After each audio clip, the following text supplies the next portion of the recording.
America votes in 19 days, and whether the Republican nominee will accept the results is an open question. I will look at it at the time. I'm not looking at anything now. I'll look at it at the time.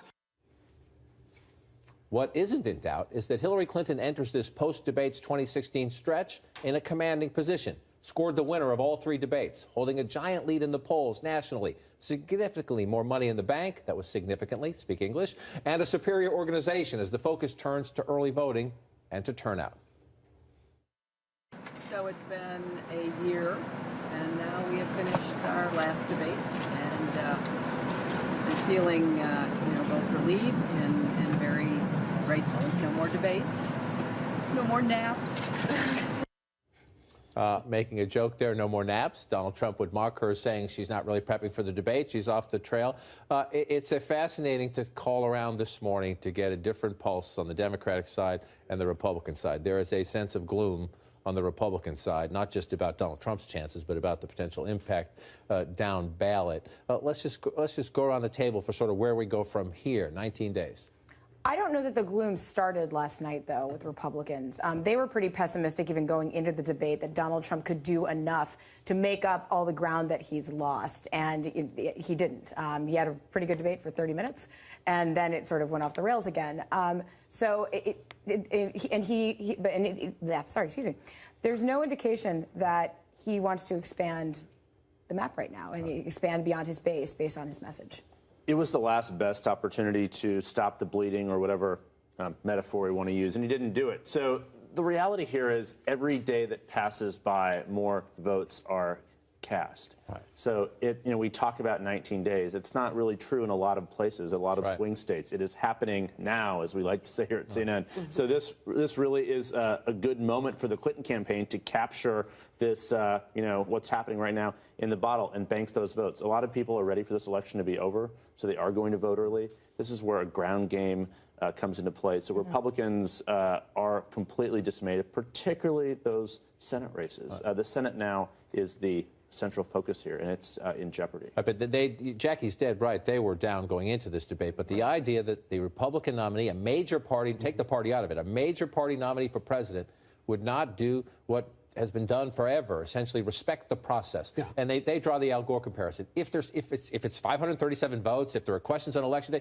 that's different than saying weeks before the election it's rigged. And let's also not forget that in 2000, when Democrats challenged the results, the electoral votes of Florida, the Congressional Black Caucus members were bringing up challenge after challenge. It was the presiding officer of the Senate who sat in judgment and knocked down those challenges, and that was Al Gore. I mean, he was essentially knocking down the last opportunities that he had to be president because they didn't follow the rules. So this has happened. And then look, I've been saying this for a while. Debates are not just 90-minute affairs between two candidates. They begin with the run-up, with the coverage that CNN and everybody else does.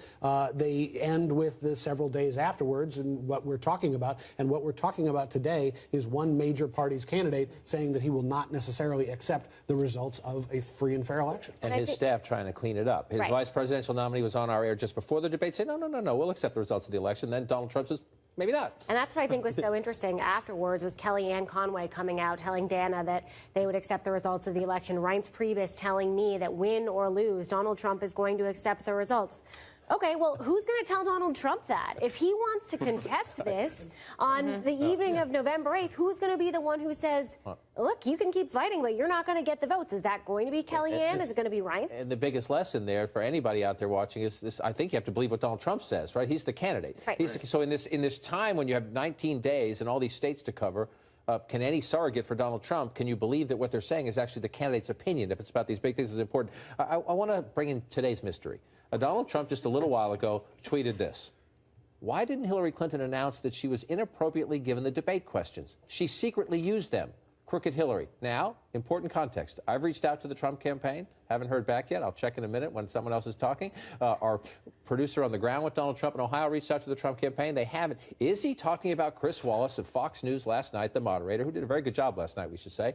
Is he talking about that, or is he talking about Megyn Kelly had on Donna Brazile, the interim chair of the Democratic Party, on her program last night and questioned her about one of these WikiLeaks emails in which it is suggested, while she was here as a CNN contributor, she may have shared one of the town hall questions questions with the Clinton campaign back in the Democratic primaries. One town hall question, not all the debate questions. But that's the question, and the Trump campaign hasn't cleared it up. But entirely different. And again, is he making that accusation to Fox News's Chris Wallace? He did a very good job at the debate last night under tough conditions. It was a very substantive and thorough debate. And Donald Trump stepped on it with his own statement there, which he had to have seen coming. This was not a surprise question. This has been in the atmosphere for so many days leading up to this. But the problem is, last night when I was watching this, it strikes me that the reality show that this campaign on all sides has seemed like really collided with reality. And when he doesn't get applause lines for the same things he says at his rallies, he falls flat and he's a bit rattled. So he was defensive in that moment, and it absolutely hurt him because he did win the first part of the debate. And to your point, this is for the people at the rallies. This is for another day, another conspiracy theory that he can use as an applause line or a boo line during his rallies. And that he has fallen victim to this over and over again. And Hillary Clinton was ready for this, obviously. Donald Trump had been saying in the days leading up, it's rigged already. There's fraud at polling places already during open voting. Hillary Clinton knew this was coming. Listen to this. That's horrifying. You know, every time Donald thinks things are not going in his direction, he claims whatever it is rigged against him.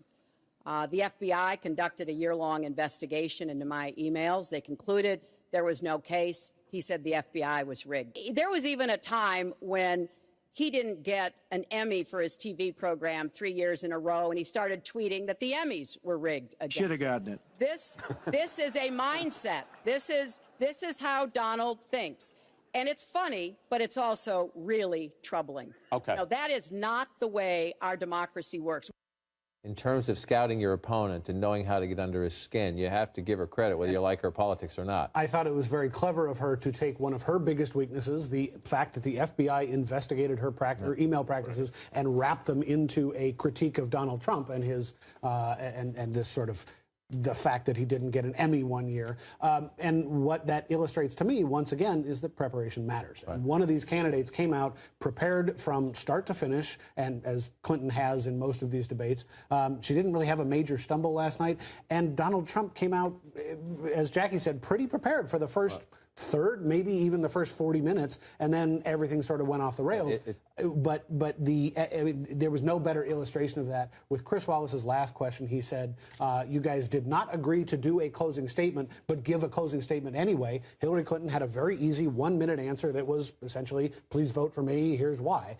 Donald Trump didn't. And if you're a candidate for president of the United States and you don't have a closing argument that you can just rattle off in 1 minute, I mean, that's a shocking lack of preparation. A year plus in, you should have your elevator pitch. Yeah. It's a quick elevator pitch you got to do. You know, and the Trump campaign already again this morning is saying, why are you spending all your time or much of your time on this? I won't commit to accepting the results. Here goes the liberal media again. This is part of the conspiracy. We're part of the conspiracy to rig the election. I want to just make this point that that's not true. Conservatives, now some of these are never Trump conservatives to begin with, but they care about the party, they care about the movement, they care about the House, and they care about the Senate. Here's Eric Erickson on Resurgent.com, again, no Trump fan, but he said he could not help himself but go full dumpster fire after 30 minutes of sedation. Republicans need to do all they can in the next 3 weeks to preserve the House and the Senate because Donald Trump himself just handed Hillary Clinton the White House. And Bret Stephens, a Wall Street Journal columnist, trust me, I read it every day. No fan of Hillary Clinton, Bret Stephens is, but also has a lot of questions about Trump. He says Trump's answer on accepting the outcome of the vote is the most disgraceful statement by a presidential candidate in 160 years. This is not the quote-unquote MSM, liberal, lamestream, pick your choice. This is a pretty broad stream. What was that? Well, so it'll be interesting to see what Trump does when he's in Ohio today. Will he try and clean this up himself? I'm guessing not. He generally doesn't do that here. But across the party, it is sending shockwaves. So you have to wonder, this has been an unconventional campaign, but a very conventional part of it, these debates, seem to have captured him, and he was unable to do the greatest television act of all, prepare for these debates. In the end, these debates did matter. But I think one of the things that really stuck out to me was not necessarily the reaction of the political media, even the conservative media, but it was to look at how Reporters who have lived and worked abroad reacted to that statement. Reporters who have lived and worked in countries that don't have peaceful transitions of powers, that have seen what it is like when you have these kind of contested turnovers, and they see how quickly that can turn ugly and that can turn dangerous. And to me, that's what really stuck out, is to see these people who have spent time in much more contentious areas doing reporting like this, to say, look, saying things like this has dangerous ramifications, and we can list all the countries where we've seen that.